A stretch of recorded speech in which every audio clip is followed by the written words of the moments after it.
ان اللہ وملائکتہ یصلون علی النبی یا ایہا الذین آمنوا صلوا علیہ وسلموا تسلیما الصلاة والسلام علیک یا رسول اللہ وعلی آلک واصحابک یا حبیب اللہ۔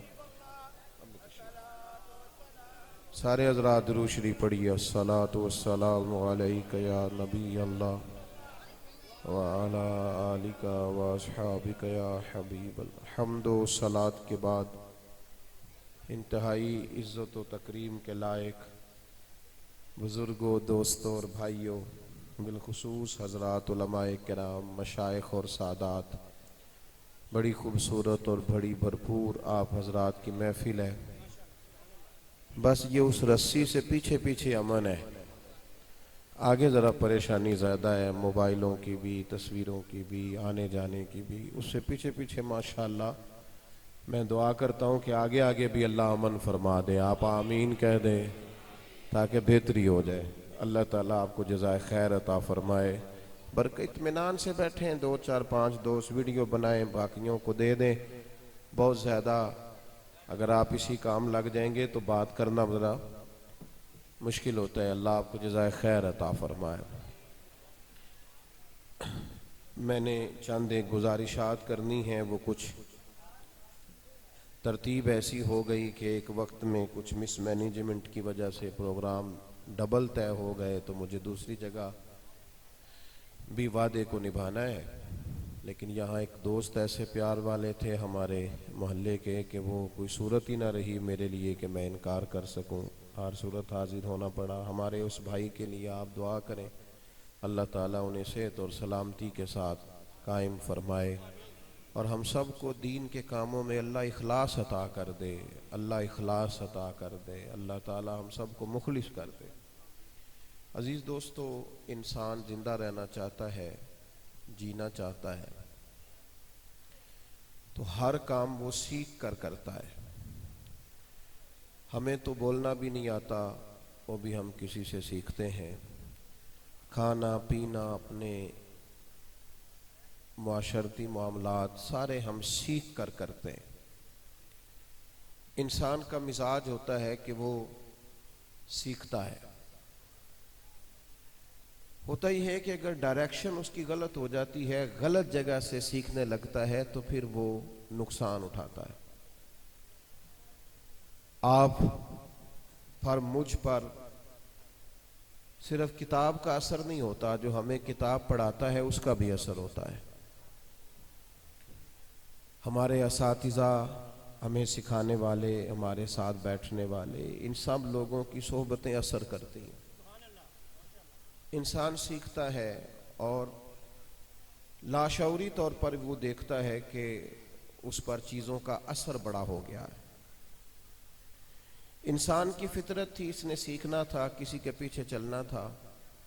ہم نے دیکھا ہے کچھ لوگ الجھی باتیں زندگی میں کرنے لگ جاتے ہیں۔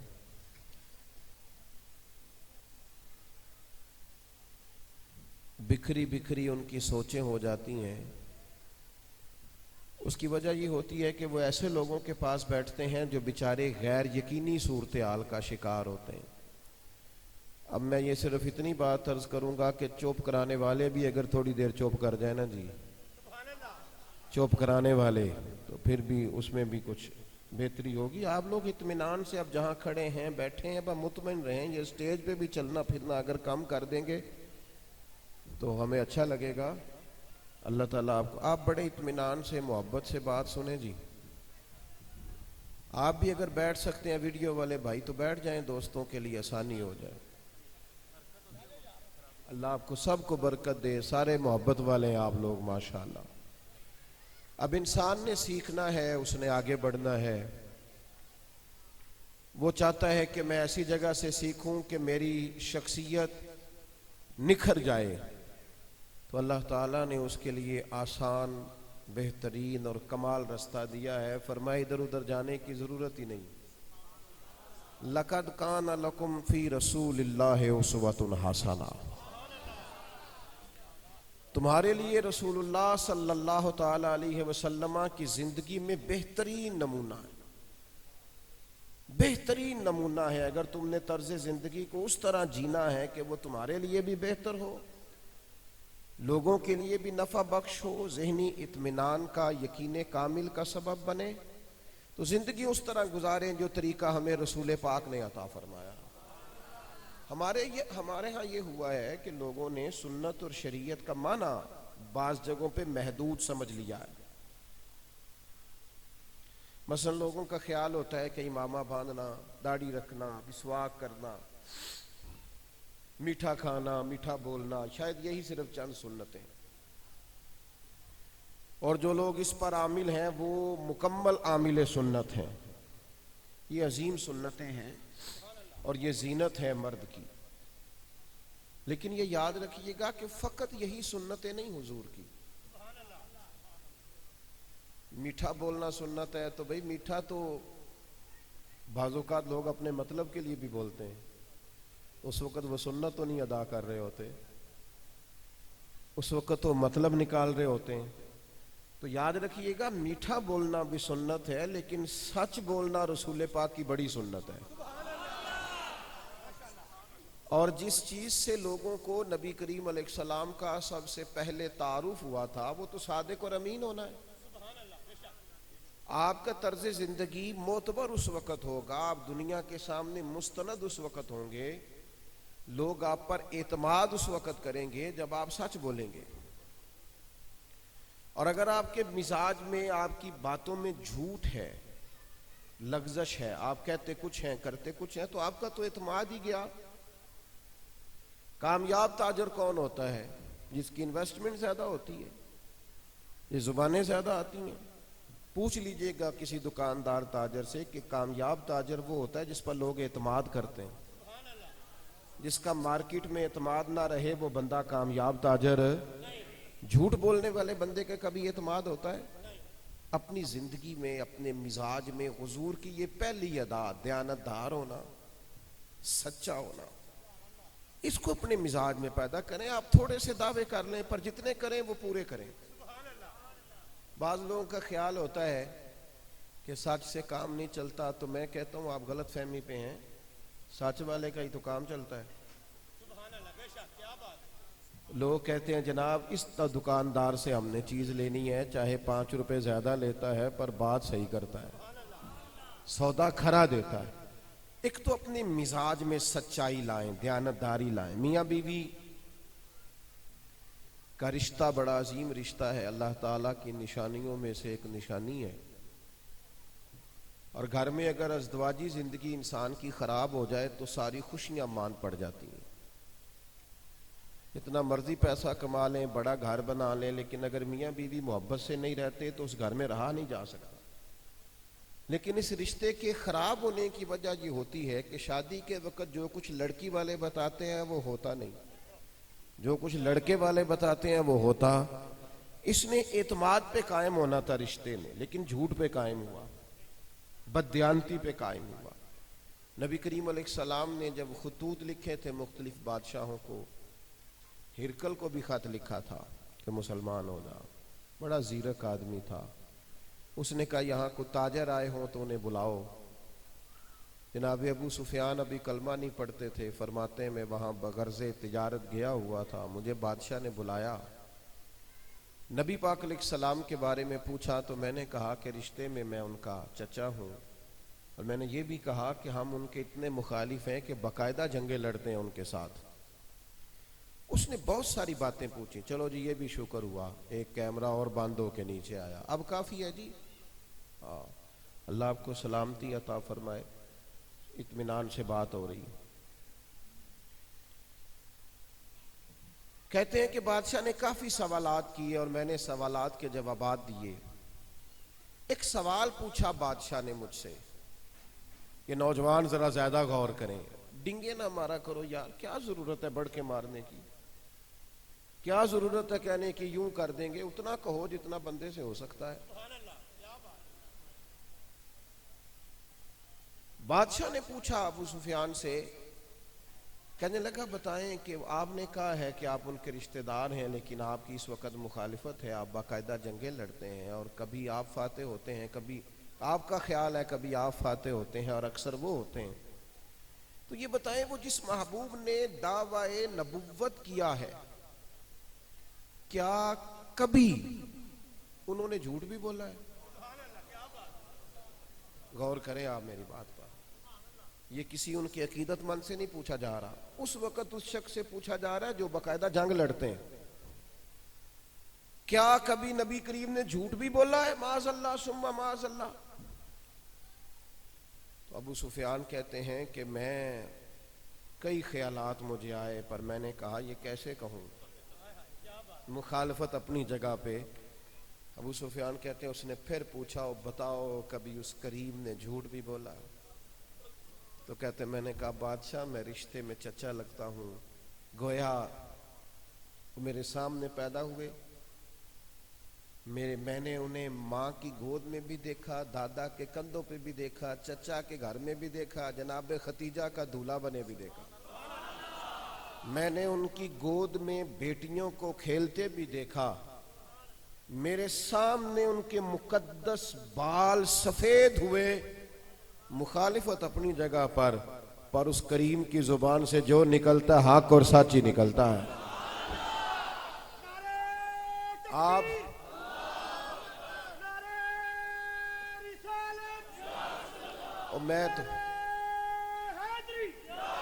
میں ساری تقریری بغیر سبحان اللہ نعروں کے کر لیتا ہوں، کوئی ایسی مطلب اثر کرے نہ کرے، سن تو لے میری فریاد، نہیں ہے داد کا طالب یہ بندہ آزاد، نہ داد کی ضرورت ہے نہ امداد کی ضرورت ہے، بس آپ توجہ سے بات سنیں اور آہستہ بھی سبحان اللہ کہیں تو اللہ کو سنتی ہے، اس لیے آپ اطمینان سے میری بات پر توجہ فرمائیں۔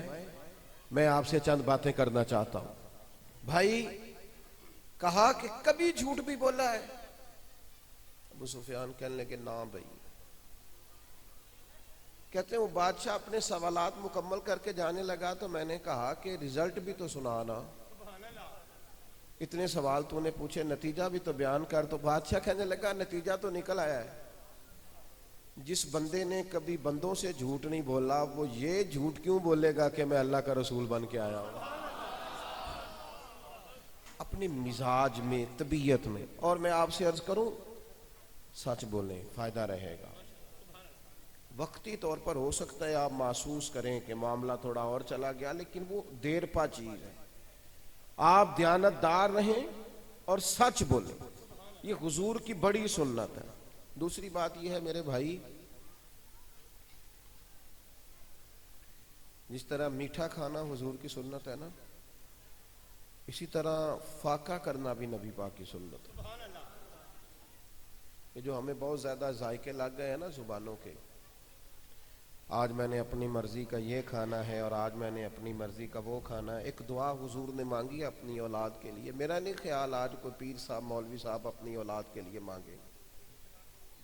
نبی پاک صلی اللہ تعالی علیہ وآلہ وسلم نے ایک دعا مانگی اپنی اولاد کے لیے۔ اگر آپ زیادہ توجہ کریں میری بات پر، حضور نے دعا مانگی اے اللہ میرے اہل بیت کو نا بقدر ضرورت، بقدر کفایت کھانا دینا، اور اپنے لیے حضور نے دعا مانگی اے اللہ مجھے ایک وقت روٹی دینا اور ایک وقت کا فاقہ دینا۔ یہ بھی تو حضور کی دعا ہے نا۔ ہم نہ کسی اور سمت نکل گئے بھائی۔ نبی کریم عرض کرتے ہیں اللہ ایک وقت روٹی دے اور ایک وقت کا فاقہ دے، اور عرض کرتے ہیں مالک جب میں روٹی کھاؤں تو شکر کروں، اور جب فاقہ آئے تو میں تیری بارگاہ میں دعا کروں۔ نبی پاک علیہ السلام نے فرمایا مومن ایک آنت سے کھاتا ہے، کافر اور منافق 7 آنتوں سے کھاتے ہیں۔ یہ جو زبان کی لذات ہیں انہیں کم کریں تھوڑا، اتنا زیادہ کھانا پینا اور نت نئی غذائیں اور نت نئی ڈشیں اور آ رہا ہے اور ہوٹلوں پہ جا رہے ہیں، اور پھر منظر بڑا عجیب ہے نا، ایک طرف نت نئی غذائیں ہیں اور ایک طرف لوگ کہتے ہیں یار نہیں بس ذرا آٹا صاف مل جائے نا، یعنی گندم امیر شہر کی ہوتی رہی خراب اور بچی کسی فقیر کی فاقے سے مر گئی۔ یہ ناانصافی ہے، یہ ظلم ہے۔ جس کے گھر میں رات 5,000 روپے کا پیزا برگر آتا ہے، وہ اپنے ملازم کو کہہ رہا ہوتا ہے خرچے کم کر، وہ بھی تو اپنے بھی تو کم کرنا۔ کبھی کبھی مزاج میں فاقہ رکھنا، کبھی کبھی تھوڑے پہ گزارا کرنا، جو اللہ نے دیا اس پہ راضی ہونا، ہر وقت دولت کا رونا رونا مومن کی شان نہیں۔ نبی کریم سے طرز زندگی سیکھیں۔ حضور فرماتے ہیں مجھے اختیار دو، سنو بات سے یاد رکھنا۔ کریم فرماتے ہیں مجھے میرے رب نے اختیار دیا تھا، میں چاہوں تو نبی اور بادشاہ بن جاؤں۔ حضرت یوسف علیہ السلام نبی بھی ہیں، بادشاہ بھی ہیں۔ حضرت سلیمان علیہ السلام نبی بھی ہیں، بادشاہ بھی ہیں۔ مجھے اختیار دیا گیا نبی بن جاؤں اور بادشاہ بن جاؤں۔ تو حضور فرماتے ہیں میں نے عرض کی مالک نہیں، میں تیرا بندہ اور رسول بننا چاہتا ہوں۔ عبدہ و رسولہ، عبدہ و رسولہ۔ بات کو سمجھے۔ لیکن یہاں کسی کو کہیں کہ تو بس اللہ کا عاجز بندہ بن کے وقت گزار میری طرح اور آپ کی طرح، تو یہ تو کام ہی بڑا، ہمیں تو بادشاہیاں چاہیے۔ ہر بندہ تو خواب دیکھتا ہے کہ سویرے اٹھوں تو بادشاہ بنا ہوا ہوں۔ اقبال کہتے ہیں متاع بے بہا ہے درد و سوز آرزو مندی، مقام بندگی دے کر نہ لو شان خداوندی۔ اپنی مزاج میں عجز ہو۔ ذرا انسان کو اللہ نے جہاں رکھا ہے اپنے فضل سے رکھا ہے، اسے اطمینان سے جینا ہے، محنت نہیں چھوڑنی، جدوجہد کرنی ہے، کوشش کرنی ہے۔ لیکن اضطراب میں آنا، بے چین ہونا اور صرف دولت کی بات کرنا، صرف دولت کی بات کرنا، ساری نعمتیں پاس ہے، صرف پیسے ہی نہیں، بچے بھی ہیں، گھر بھی ہے، صحت بھی ہے، اور سب سے بڑی دولت ایمان بھی ہے، سجدے کی توفیق بھی ہے، لیکن سارا دن پریشان رہنا کہ پیسے کوئی نہیں، یہ تو کچے لوگوں کی بات ہے۔ کتنے پیسے تھے حضرت بلال حبشی کے پاس بتاؤ؟ کتنی دولت تھی حضرت سلمان فارسی کے پاس بتاؤ؟ جو جنت کے مالک ہیں حسنین کریمین، بتاؤ نا ان کے مربے کتنے تھے؟ وہاں تو مہینہ مہینہ چولہا نہیں جلا۔ اس لیے یہ بھی حضور کی ادا ہے، اس پر بھی غور کریں۔ تیسری بات، جس طرح مسواک سے دانت صاف کرنا حضور کی سنت ہے نا، جس طرح مسواک سے دانت صاف کرنا حضور کی سنت۔ زیادہ توجہ ہے آپ حضرات کی؟ نہیں، میں نے اپنی طرف کہا ہے، آپ سمجھے شاید میں نے موبائل کی طرف توجہ کرنے کا کہا ہے۔ آپ سجدہ صاف کر لیں، آپ کو غلطی لگ گئی، مجھے دے دیں جی۔ آپ زیادہ توجہ کریں، میں اہم بات عرض کرنے لگا ہوں۔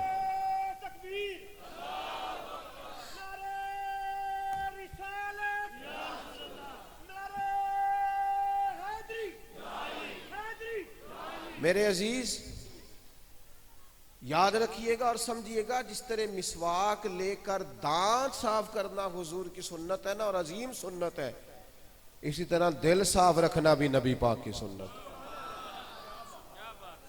اپنے دل کو صاف رکھنا، سینے کو کشادہ رکھنا، اپنے ظرف کو بڑا رکھنا، حوصلے کو بڑا رکھنا، دل کشادہ ہو، ظرف بڑا ہو۔ ترمذی میں حدیث ہے، نبی کریم علیہ السلام نے فرمایا اے انس بن مالک، ہے میرے بیٹے، آپ سے ہو سکے تو صبح اس حال میں کریں کہ آپ کے دل میں کسی کا بغض نہ ہو۔ حضور فرمانے لگے یہ میری سنت ہے، اپنے دل کو کشادہ رکھنا، سینے کو بڑا رکھنا، یہ میری سنت ہے، یہ میری ادا ہے۔ ہمارے نا دل بڑی جلدی تنگ ہوتے ہیں، چھوٹی چھوٹی باتوں کی ضد پالتے ہیں۔ کسی بندے کی اگر ایک رائے ہے نا، تو اپنی رائے کو دلیل تک نہیں رکھتا، ضد تک لے آتا ہے۔ عقیدے کی بات نہیں کر رہا، فروعی مسائل کی بات کر رہا ہوں۔ فروعی معاملات میں، سادے معاملات میں بھی ہم لوگ بعض چیزوں پہ ضدی ہو جاتے ہیں، اور اتنے ضدی ہو جاتے ہیں کہ وہ ہٹ دھرمی بن جاتی ہے۔ دیکھیں گھر میں کیا پکانا ہے، صبح اس بات میں اتفاق ہو جاتا ہے گھر میں، تو ضد پال لیں بچوں سے، رائے ہے، کوئی کہتا ہے یہ پکا لیں، کوئی کہتا ہے، لیکن وہ چونکہ ہم بڑے سخت ضدی ہوتے ہیں، نتیجہ یہ نکلتا ہے، دل بڑا نہیں ہوتا، اندر گنجائش نہیں ہوتی، اس کا لازمی نتیجہ یہ نکلتا ہے کہ ہم اپنوں سے دور ہو جاتے ہیں۔ وہ غلطی ہو گئی تھی بیچارے سسرال والوں سے، جب ہماری شادی ہونے لگی تھی تو وہ دن رکھنے کے ٹائم ان میں سے ایک آدمی نے سخت بات کر دی تھی، واقعی غلطی کی اس نے، لیکن پھر ہمارے بچے کے بھی 2 بچے ہو گئے، لیکن ہم جب بھی لڑائی شروع کرتے ہیں وہیں سے شروع کرتے ہیں. اور بھئی اب چھوڑ دینا بات کو، اب دل کو بڑا کر، اس میں گنجائش پیدا کر، کسی سے اختلاف رائے کرے، حرج نہیں. حضرت سیدنا فاروق اعظم رضی اللہ تعالیٰ عنہ امیر المومنین مسجد شریف میں جمعے کے خطبے کے لیے تشریف لائے. تو حضرت ابو ایوب انصاری رضی اللہ تعالیٰ عنہ اٹھ کے کھڑے ہو گئے، کہنے لگے عمر نہ ہم آپ کی بات سنیں گے اور نہ آپ کا حکم مانیں گے. آپ نے فرمایا میں نے کیا کیا؟ وہ کہنے لگے مال غنیمت میں چادریں تقسیم ہو رہی تھی، سب کو ایک ایک ملی، آپ کو 2 کیسے ملی؟ ایک اختلاف کیا نا. اور یہ بھی حوصلہ ہونا چاہیے، کبھی آپ پر کوئی تنقید کرے تو آپ برداشت کریں اگر وہ جائز کر رہا ہے. حضرت فاروق اعظم نے اسے سنا اور فرمایا کہ اس کا جواب میرا بیٹا دے گا. حضرت عبداللہ ابن عمر رضی اللہ تعالیٰ عنہ اٹھے اور فرمانے لگے سب کو ایک ایک چادر ملی تھی تو ایک مجھے بھی تو ملی تھی نا، میں نے اپنی والی بھی اپنے والد کو دے دی. تو ان کا کرتا بھی بن گیا، تہمت بھی بن گئی. آپ کو سمجھ آ رہی ہے میری بات کی؟ انہوں نے اختلاف کیا ہے کہ سب کو ایک ایک چادر ملی، لیکن آپ نے 2 استعمال کی، کرتا بھی بنایا، تہمت بھی بنائی. اس کی وجہ بتائیں. تو آپ کے بیٹے نے اٹھ کے جواب دی. ایک اختلاف ہوا، اس کی دلیل مل گئی. انہوں نے یہ نہیں آکھیا اور جڑی پرسوں گل ہوئی سی وہ بھی جواب دیو، یہ نہیں کہا. ایک دلیل تھی، ایک بات تھی، اس کا جواب مل کے ساتھ وقار کے ساتھ کھڑے ہوئے اور اٹھ کے کہنے لگے امیر المومنین میرے ماں باپ آپ پہ قربان ہو، اب آپ حکم دیں، ہم آپ کی بات بھی سنیں گے اور فرما برداری بھی کریں گے. دل بڑا رکھیں، حوصلہ بڑا رکھیں، سینے میں کشادگی رکھیں. ہمارے دل چھوٹے ہوتے جا رہے ہیں. معاف کرنے کا تو مزاج ہی نہیں، درگزر کی طبیعت ہی نہیں، بس مستند ہے میرا فرمایا ہوا. وہ مینوں گل کیتی ہے پاجی تسی کون ہو؟ ہم کو بھئی مجھے نہیں بلایا شادی پہ، بھئی کوئی فرض ہو گیا تھا سب کو بلانا. تھوڑی سی اپنی طبیعت میں گنجائش رکھیں، وسعت رکھیں، اپنے دل کو بڑا رکھیں. ہم نے بڑے بڑے ادارے، بڑی بڑی تنظیمیں، بڑی بڑی چیزیں دیکھیں، لیکن بس جب تھوڑے دل تنگ ہونے لگے تو بڑی ساری چیزیں تنگ ہو گئی. اپنی طبیعت کے اندر وسعت، گنجائش، بلا وجہ کی بدگمانیاں نہ پالیں. وہ فلانے نے یہ کر دیا ہوگا، اس نے کیا ہوگا، مجھے لگتا ہے یہ ہوا ہو. بھائی تیرے پاس کوئی کنفرمیشن ہی نہیں ہے تو کس طرح یہ ساری باتیں کر رہا؟ تیرے پاس اگر کسی چیز کی بین اور واضح دلیل ہے تو بات کر، اور اگر نہیں ہے تو خاموشی اختیار کر. تو آپ یاد رکھیں گے دل بڑا. حضرت انس بن مالک رضی اللہ تعالیٰ عنہ، غالباً حضرت عبداللہ ابن عمر بھی فرماتے ہم بیٹھے تھے حضور کی بارگاہ میں، مسند امام احمد بن حنبل میں روایت ہے. فرماتے ہم لوگ نبی کریم علیہ السلام کی بارگاہ میں حاضر تھے تو بیٹھے تھے، اچانک دروازے پہ دستک ہوئی. نبی کریم صلی اللہ تعالی علیہ وسلم نے فرمایا دروازہ کھولو. اور جو بندہ دروازے پہ، یہ ذرا توجہ کیجئے، حضور کا علم شریف دیکھیے گا. کریم فرمانے لگے دروازہ کھولو، جو بندہ دروازے پہ آیا جنتی ہے. حضور تو ویسے ہنس کے دیکھ لیں تو بندہ جنتی ہو جاتا ہے، اشارتاً کنایتاً کہہ دیں، اور جسے حضور نامینیٹ کر کے کہیں کہ جو وہاں کھڑا ہے وہ جنتی ہے، تو پھر ساڈے نبی دی زبان ساڈے واسطے قرآن. اور میرے امام نے کہا وہ زبان جس کو سب کن کی کنجی کہیں، اس کی نافذ حکومت پہ لاکھوں سلام. تو فرمایا وہ جو باہر بندہ کھڑا ہے نا وہ جنتی ہے. کہتے ہیں دروازہ کھلا تو وہ صاحب اندر تشریف لائے. تو بندے بڑے سادے تھے، داڑھی سے پانی کے قطرے ٹپک رہے تھے، تازہ وضو کیا، جوتا لپیٹ کے بغل میں رکھا، حضور کی خدمت میں حاضر ہوتے وقت چیزیں ایک کونے میں رکھیں، دست بوسی کی. سادے بندے، بالکل سادے، اسی کسے دے کچھ بھی نہ لگ دے، نہ کوئی ساڈا دردی. فرماتے ہیں کہ وہ سامان رکھا، دست بوسی کی، اور ایک کونے میں بیٹھ گئے. جو بات کی اٹھ کے چلے گئے. اتفاق کی بات یہ ہے کہ اگلا دن پھر آیا ہم اسی جگہ بیٹھے تھے، پھر دروازے پہ دستک ہوئی. نبی پاک صلی اللہ تعالی علیہ وسلم نے پھر اسی طرح جملے فرمائے. فرمایا وہ دروازہ کھولو، جو بندہ دروازے پہ آیا جنتی ہے. فرماتے ہم نے کہا ایک اور کے مقدر چمک گئے گویا، لیکن دروازہ کھولا تو بندہ وہی تھا جو کل آیا تھا. یعنی ایک بار نہیں 2 دفعہ جنت کی بشارت. حیران ہو گئے.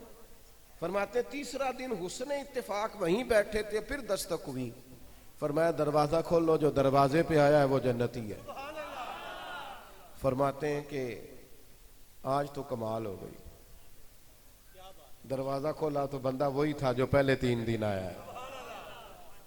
پہلے 3 دن آیا ہے. فرماتے ہیں اب حیرانگی کی حد نہ رہی. بندہ چلا گیا، لیکن میں نے 2 راتیں بڑی مچل مچل کے گزاری تھی. حضرت عبداللہ ابن عمر کہتے ہیں وہ گلی میں گزر رہا تھا تو میں نے جا کے سلام لی. میں نے کہا یار تیرا مہمان بننا ہے، بنا لو گے؟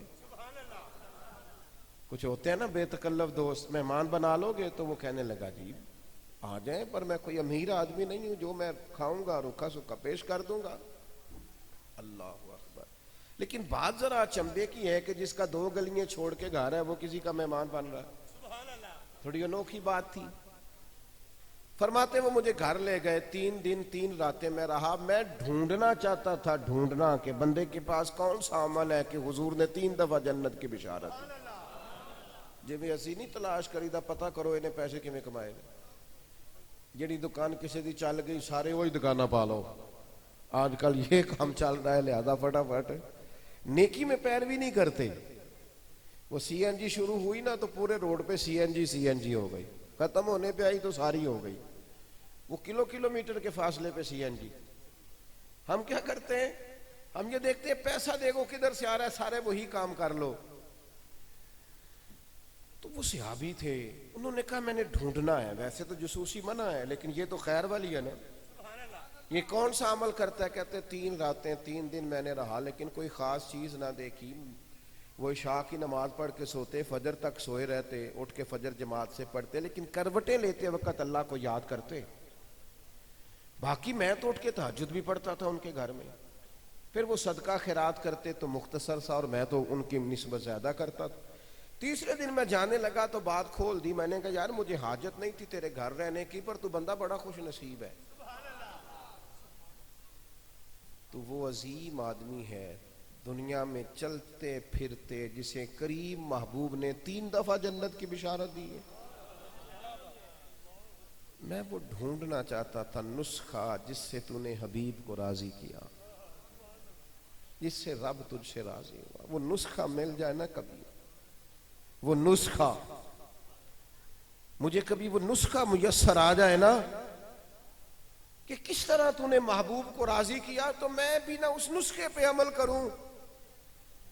تو کہتے ہیں وہ سادہ آدمی، ان کا لہجہ اور عاجزی والا ہو گیا. کہنے لگے کوئی شے نہیں سے ثبوت نہ منگو میتھوں، اے نظر کرم قد ہوئی، اے میں جانا یا دل بر جانے غیر نہ جانے کوئی. سے ثبوت نہ منگیو میتھوں، پلا نظر کرم قد ہوئی، اے میں جانا یا دل بر جانے غیر نہ جانے کوئی. میں مسکین پرانا خادم کسے در ملی نہ ٹوئی، اے تے واصف یار نے نظر جو کی تھی پھر واصف ہی ہوئی.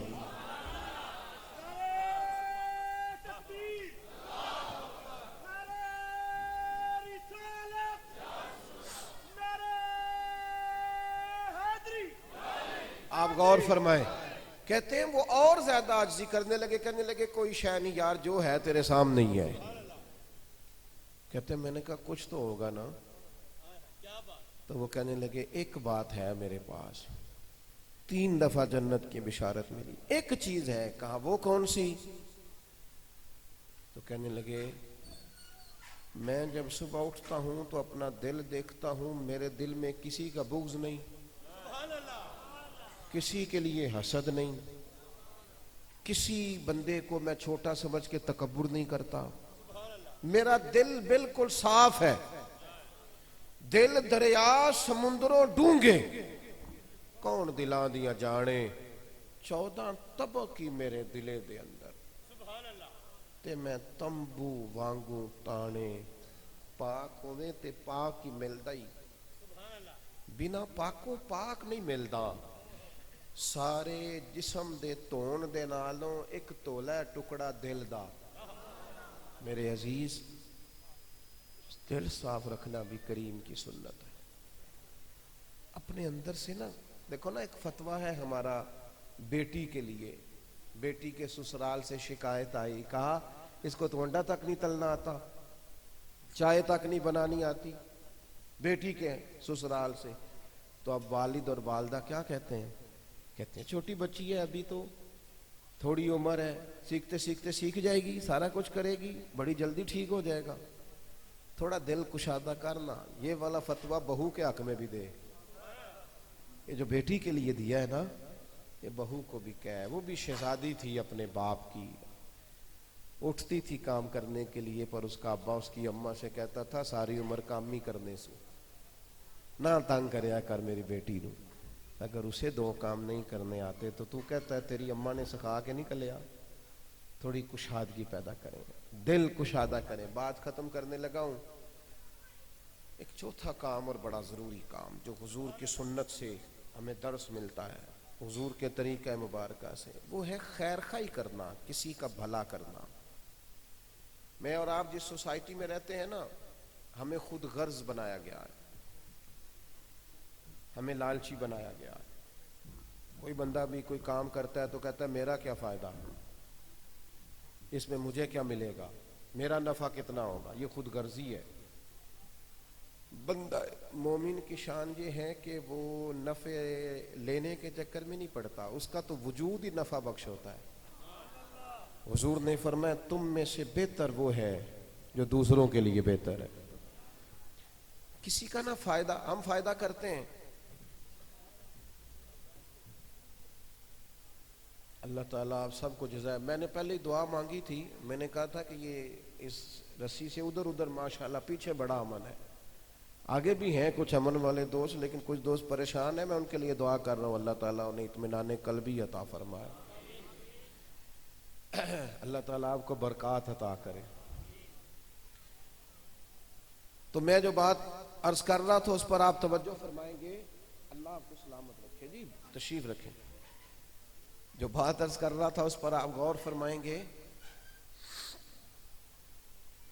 خیر خواہی کسی کا ہم جو خیر خواہی کرتے ہیں وہ بعض اوقات کیا کرتے ہیں کسی کو 2 4 10 ہزار کا ہم نفع پہنچاتے ہیں یہ مدد ہے یہ بھی بڑی اعلیٰ بات لیکن اس سے نتیجہ یہ نکل رہا ہے کہ ملک میں جتنے دینے والے بڑھ رہے ہیں اتنے لینے والے بھی بڑھ رہے ہیں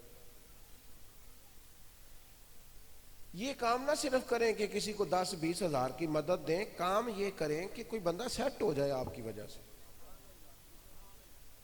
آپ کے ساتھ اگر کوئی اور دکان پڑے گی تو آپ کا رزق انشاءاللہ کم نہیں ہوگا زیادہ ہوگا اس لیے کہ بعض لوگ اس جگہ بھی ایسی جگہوں پہ بھی جاتے ہیں کہتے ہیں اتھے ایک دکان نہیں اتھے پوری مارکیٹ ہے اور میرے عزیز یہ یاد رکھیے گا کہ اگر آپ کے یہ کیسے ہو سکتا ہے میرے بھائی کہ تیرے حضرت قطب مدینہ مولانا ضیاء الدین صاحب مدنی رحمۃ اللہ علیہ فرماتے ہیں مجھے مدینہ شریف کا وہ تاجر نہیں بھولتا کہ میں نے اس سے کچھ کپڑا لیا اور کپڑا خرید کے میں درزی کے پاس گیا سلانے کے لیے درزی سے میں نے کہا سی دو تو اس نے کہا حضرت یہ چند گرا کپڑا کم ہے اگر تھوڑا اور لے آئیں تو میں آپ کے لیے بنا دوں گا پورا کرتا بن جائے گا سوٹ بن جائے گا فرماتے ہیں میں عصر کے بعد اسی دکاندار کے پاس دوبارہ گیا میں نے کہا یار کچھ کپڑا اور دے دو تو کہنے لگا سامنے والی دکان سے لے لیں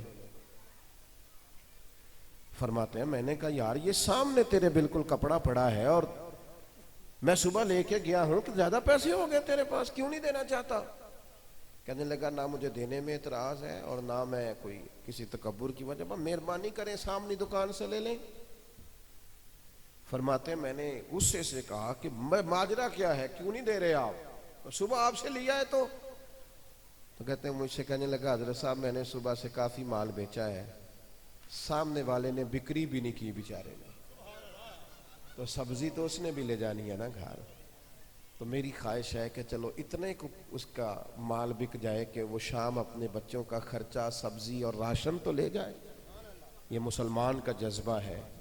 نبی اکرم صلی اللہ تعالی علیہ وسلم نے فرمایا میں اسے مومن نہیں مانتا جو پیٹ بھر کے کھائے اور پڑوسی بھوکا سو جائے، وہ مومن ہی نہیں۔ کریم فرماتے نہیں میں اسے مومن مانتا۔ خیر خائی پیدا کریں، کسی کی مدد کریں، اللہ تعالیٰ میری اور آپ کی حاضری قبول فرمائے۔ چھوٹی سی بات مان لیں گے آپ لوگ، میری مجبوری بن گئی ہے اب بہت سارے جلسوں میں جا نہیں پاتا۔